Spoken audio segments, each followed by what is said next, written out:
Hi friends. கொஞ்ச நாளைக்கு முன்னாடி இன்ஸ்டாவில் ஒரு போஸ்ட் பார்த்தேன். அவங்க அம்மாவுக்கு ஏதோ உடம்பு சரியில்லை, அதுக்கு ஏதோ ஆப்ரேஷன், அதுக்கு வந்து பிளட்டு தேவைப்படுது அப்படின்னு சொல்லி ஒருத்தன் வந்து போஸ்ட் பண்ணியிருந்தான். போஸ்ட்ல வந்து டீட்டெயில்ஸ் போட்டிருந்தான், அவங்க அம்மா பேரு, வயசு, என்ன ரீசன், ஏதோ ஒரு ஆப்ரேஷன் ரீசன் சரியான வரல, அதுக்கு வந்து இந்த பிளட் குரூப் தேவைப்படுது அப்படின்னு போட்டிருந்தான்.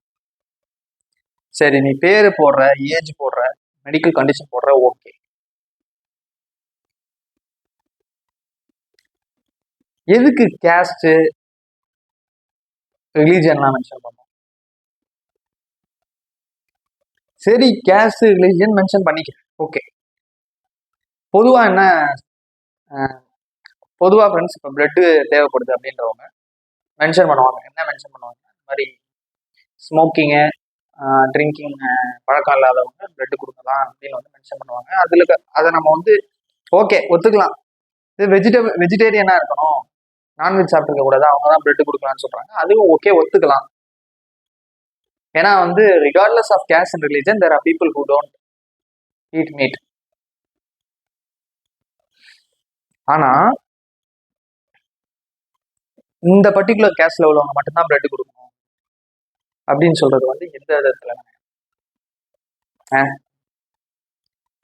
ஃபர்ஸ்ட் மேட்ரிமோனி வெப்சைட்ல தான் வந்தாங்க கேஸ்ட் தூக்கிட்டு, எல்லா மேட்ரிமோனி வரிசையா வந்துட்டே இருந்துச்சு. பிளட் கேட்கறதுல என்னடா கேஸ்ட்? சரி, அவன் வந்து முட்டா பயலா இருப்பான் நான் நினைச்சேன். முட்டா பயலா இருப்பான், நான் பூமரா இருப்பான் அப்படின்னு நினைச்சு வந்து அவன் ப்ரொஃபைல போய் பார்த்தேன். அதுல பார்த்தா சிஏ ஆஸ்பிரன்ட் போட்டிருக்கான். நான் என்னத்தை படிச்சு என்னத்தை சிஏ ஆகி? அதாவது ஃப்ரெண்ட்ஸ், படிப்பு மட்டும் வாழ்க்கை இல்லை, அதை தாண்டி நிறைய விஷயம் இருக்கு. ஃபர்ஸ்ட் ஈக்குவாலிட்டின்னு ஒன்று இருக்கு, அதை முதல்ல நிறைய பேர் வந்து இன்க்ரைன் பண்ணிக்கணும். இன்ஸ்டாகிராமே அதனாலதான் கொஞ்சம் வெறுப்பா இருக்கு பார்க்கவே. சும்மா வெறுமனே வந்து முன்னாடி மீம்ஸ் பார்த்துட்டு நம்ம வந்து என்ஜாய் பண்ணிட்டு இருப்போம். இப்போ அவன் பார்த்தீங்கன்னா குரூப்பா இந்த ஊரு பேஸ் பண்ணி நாங்க இந்த ஊரு அந்த ஊரு தொட்டுப்பாரு தாறு மாறுன்றாங்க. சரி, ஊருக்கு எத்து நீ பேசிக்க. அடுத்து கேஸ்ட், நாங்க இந்த கேஸ்ட், ஐயோ பயங்கரமான ஆளு அப்படின்றாங்க. எதுக்கு இதெல்லாம்? வடக்கன் பார்த்தா நம்ம என்ன நினைப்பான்? இதெல்லாம் இப்ப மித்த ஊர்ல இருந்து மித்த நாட்டுல இருந்து பாக்குறவங்க என்ன நினைப்பாங்க? சரி, கெத்து பேசிக்கீங்கடா, நீங்க வந்து இப்படி கெத்து பேசுங்க, நாங்க தான் கெத்து அப்படின்னு நினைச்சு நீங்க வந்து பேசிக்கிறீங்க, ஓகே. எதுக்கு அந்த இன்னொருத்தன் இருக்கான், மித்தவன் இருக்கான், அவன் பேசுறான்றதுக்காக அவனை எதுக்கு அடிச்சு அவனை வீடியோ எடுத்து அவனை விட நான் வந்து பெரிய ஆள் காட்டிக்கணும்?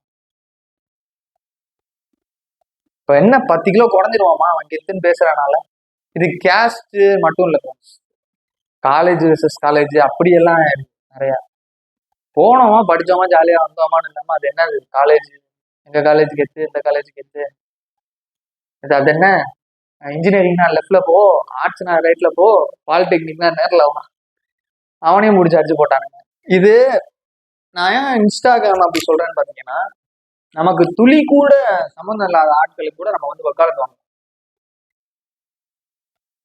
மனசுல கை வச்சு சொல்லுங்க, நமக்கு பெரிதும் பிடித்த கிரிக்கெட்டர்ஸ் தான் கூல்ட்ரிங்க்ஸ் விளம்பரம், லிக்கர் விளம்பரம், வேற அப்புறம் அந்த லேஸ் விளம்பரம், எனர்ஜி ட்ரிங்க் விளம்பரம், இதெல்லாம் அவங்க கண்டிப்பா வந்து யூஸ் பண்ண மாட்டாங்க. 99% யூஸ் பண்ண மாட்டாங்க. அவங்களுக்கு நம்ம வந்து வக்காலத்து வாங்கலாம். சரி, அதை கூட விடுங்க. இந்த ப்ராடக்ட்ஸ்லாம் வந்து கன்சியூமர், ஓகே, ஃபுட்டு அது ரிலேட்டடு, உங்களுக்கு பிடிச்சது நீங்க சாப்பிடலாம், அப்படி வச்சுக்கலாம். கேம்பிளிங்கே என்கரேஜ் பண்றாங்கல்ல, ட்ரீம்ல தான் சொல்றேன். அது வந்து என்னன்னா வந்து இந்த சுப்ரீம் கோர்ட் வந்து தீர்ப்பு சொல்லிடுச்சு, அது வந்து கேம்பிளிங் இல்லை, அது வந்து ஒரு ஃபேண்டசி ஸ்போர்ட்டு, அது வந்து மோர் அபவுட் ஸ்ட்ராட்டஜி அப்படின்னு. நம்ம விளையாண்டா அது ஸ்ட்ராட்டஜி ஃப்ரெண்ட்ஸ். இப்போ நான் செஸ் விளாடுறேன், நான் கிரிக்கெட் விளாடுறேன்னா நான் ஸ்ட்ராட்டஜைஸ் பண்ணலாம். வேற ஒருத்தன் விளையாடுறத எப்படி நம்மளால வந்து புரியல எப்படி அது ஸ்ட்ராட்டஜியில் வருதுன்னு. ஐபிஎல் வரும், எல்லாம் போட்டு காசை போட்டு நாசமா போங்க. கொஞ்ச நாள் முன்னாடி இந்த கோலி ரஞ்சி டிராஃபி விளாண்டான். ரஞ்சி டிராஃபி விளாண்டப்ப என்னாச்சு, கோலி வந்து ஏதோ போல்ட் ஆயிட்டான் மட்டும் நான் ஒரு டிக்கெட் எடுத்த பிளேயர் வந்து ஹிமான்ஷு சங்குவான். இவங்க என்ன பண்ணியிருக்காங்க, போய் தேடி இருக்காங்க சங்குவான் அப்படின்னு தேடி இருக்காங்க. பிரதீப் சங்குவான் ஒருத்தன் வந்துட்டான். அவனை போய் கமெண்ட் செக்ஷன்ல போயிட்டு அவனோட போஸ்ட்ல போயிட்டு இந்த மாதிரி திட்டி அவன் ஃபேமிலியை எழுத்து அசிங்கப்படுத்தி, என்ன மேட்ச் என்ன பிளேயர்னே தெரில. அவ்வளோ என்னடா பாசம், வேஸ்ட் ஆஃப் டைம் தானே இதெல்லாம். சரி அது சொல்றதுதான் சொல்றீங்க, அது அந்த பிளேயரா இருந்தா கூட பரவாயில்ல, வேற எவனோ பிளேயர் அவன் பாட்டுக்கு செவனே இருந்திருப்பான், இங்கே வீட்டில் உட்காந்து டிவியை பார்த்துட்டு இருந்திருப்பான், அவனை பிடிச்சி அடிச்சிட்டு இருக்காங்க.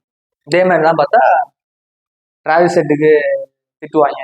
டிராவிஸ் ஹெட் போஸ்ட் போட்டாலே போயிட்டு கோலி ஃபேன்ஸ் திட்டுவாங்க. ஸ்போர்ட்ஸ்ன்னு மட்டும் இல்லை, ஆக்டர்ஸும் தான் அதே பெருசா டிவைட் ஆயிருக்கு. இப்போ என்ன கோலிவுட்டு டோலிவுட்டுன்னு கிண்டல் எடுத்துருந்தது, இப்போ என்ன சாம்பார் கோல்டின்னு, அது என்ன அது அசிங்கமா இல்லையா?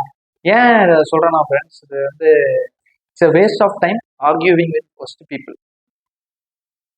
நீங்களே இப்போ ஒரு கமெண்ட் போடுறீங்க அப்படின்னு பார்த்தா, சோசியல் மீடியாவில் வந்து கமெண்ட் போட்டால் எப்படியும் 90% நேரில் வந்து மீட் பண்ண போகிறதெல்லாம் இல்லை யாரும் அவங்கள.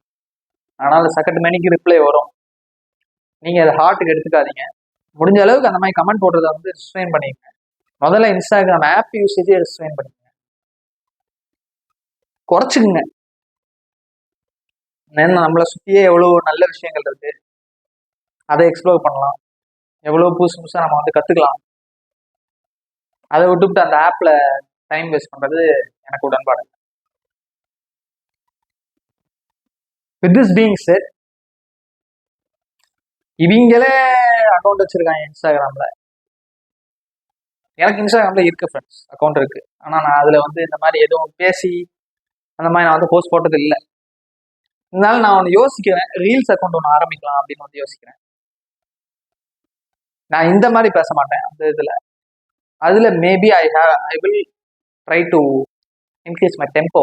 கம்ப்ளீட்டாக வேற மாதிரி இருக்கும், ஆனால் கண்டிப்பாக உங்களுக்கு யூஸ்ஃபுல்லாக தான் இருக்கும். Try to learn new things, stay away from unwanted negativity and build yourself from scratch.